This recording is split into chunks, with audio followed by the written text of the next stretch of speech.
Good afternoon, my fellow Canadians. Well, I don't I don't involve myself in US politics to any great degree. It's interesting to watch because what we're seeing happening in that poor United States of America is what we've got here. A bunch of Looney Tune liberals with their hands on the reins of power, driving a country into the dirt. And a country that has such a proud history, being trivialized, minimalized, the shameless pandering to China, the whole panoply of idiocy that characterizes the liberals. But there are a few things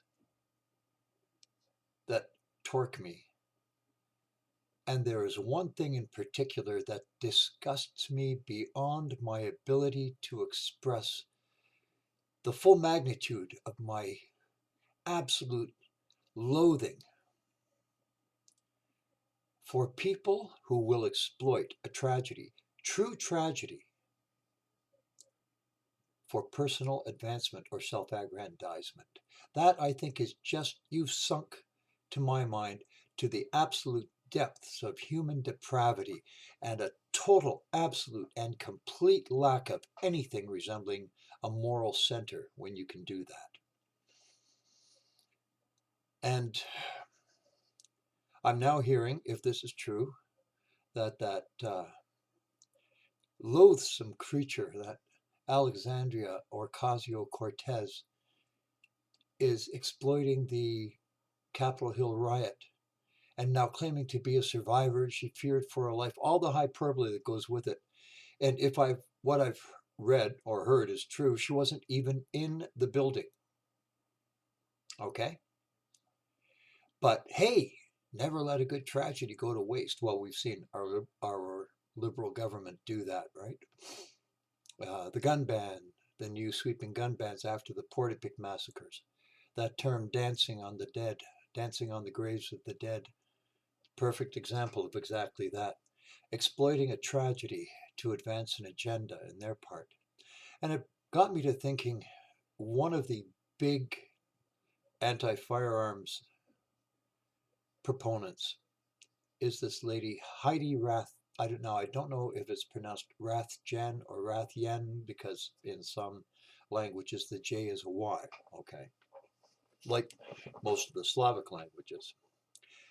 So watching this AOC go on about fearing for her life, this absolute vapid, moronic, idiotic bubblehead trying to exploit what happened there to make herself perceived victimhood, false victimhood.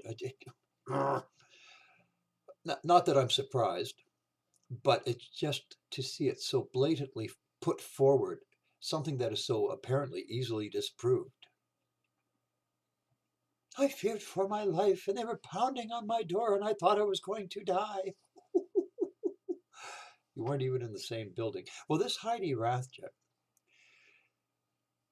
Natalie Prevost, who is an anti-firearms advocate, survived the Ecole Polytechnique shooting all those years ago.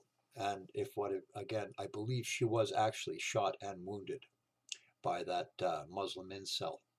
Something, you look at the name and people don't realize he was a Muslim incel, raised with that same anti-feminine or anti-woman Muslim sentiment that characterizes Islam. But this Heidi Rathjen jumped on it. She puts herself out there as a survivor of the Ecole Polytechnique massacre.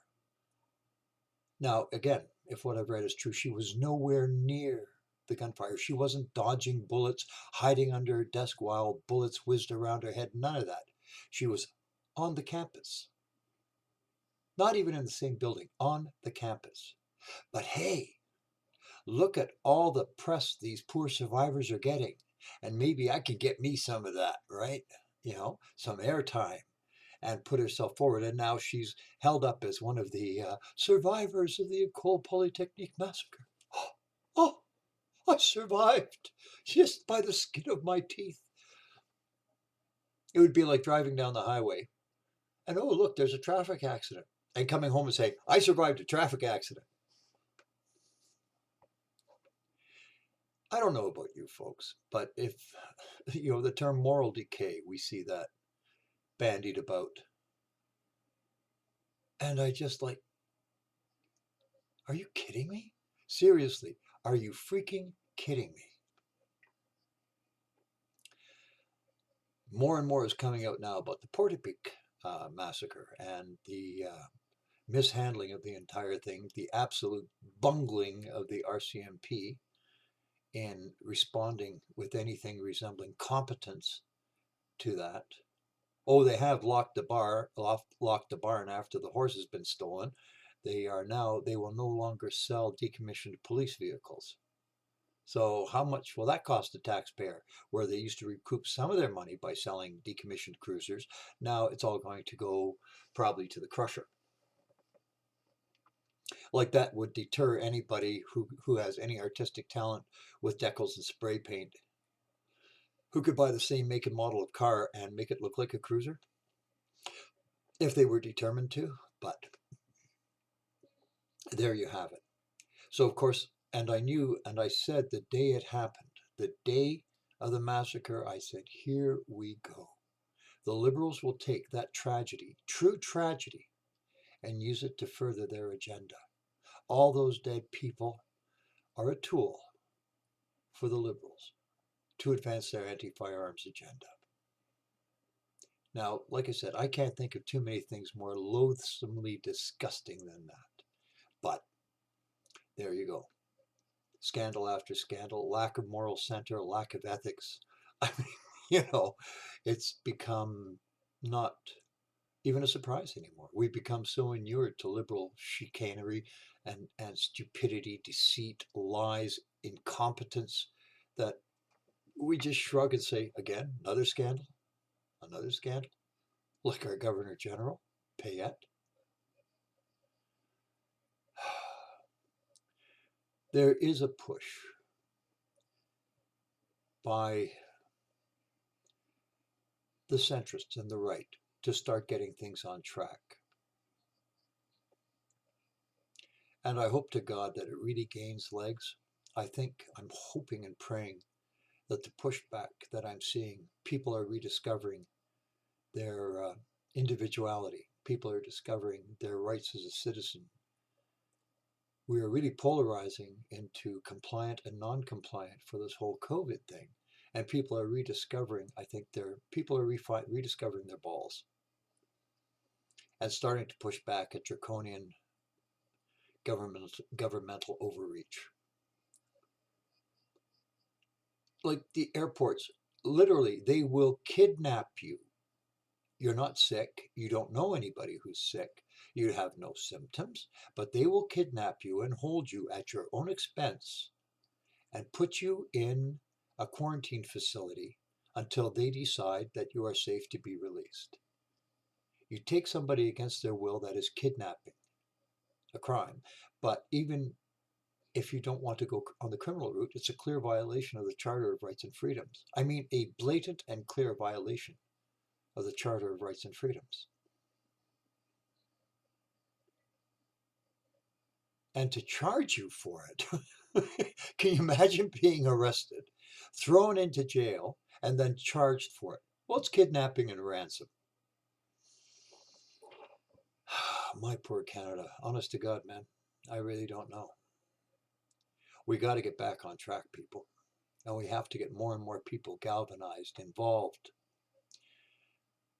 Politically, people are screaming at O'Toole for not being vocal and aggressive enough. And I read something very interesting.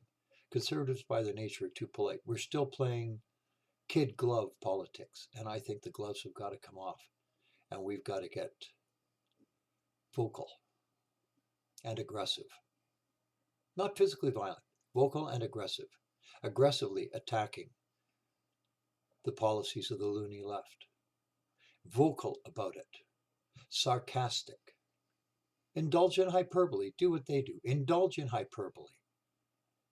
But definitely hold up a mirror to the Canadian people and let them see the stupidity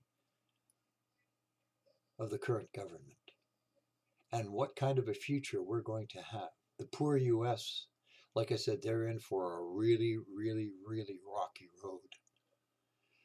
And I see it entirely possible that it will explode into violence, into civil war. I see that entirely possible because you take these disenfranchised little soy boys and give them authority and power, which is who the liberals, their loony Democrats, will empower.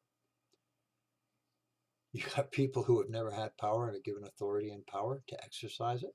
Watch what happens. So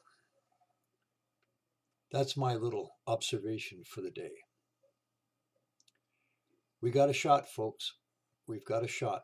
If we get together, organize, start organizing friends, family, riding associations, get involved, get active, and start trying to get us back on track.